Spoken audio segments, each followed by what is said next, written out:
Matuturi isat kani siblings can the way of the wise Jeda of the burden of receiving or giving. By the perception of giving, one has no possession nor craving. The giver is happier than the receiver.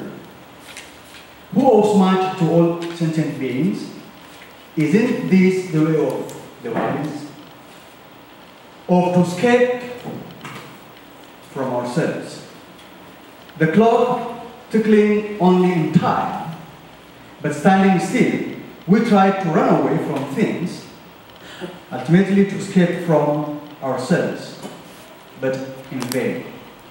And we are not getting anywhere, though we try. The move away from is the move towards.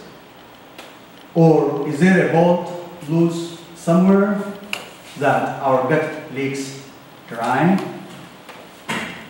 Of the awakening of our mind.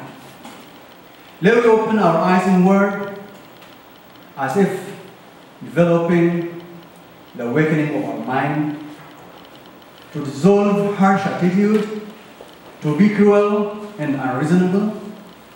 This earth is round like the womb to give us the hug, too cute, so cozy.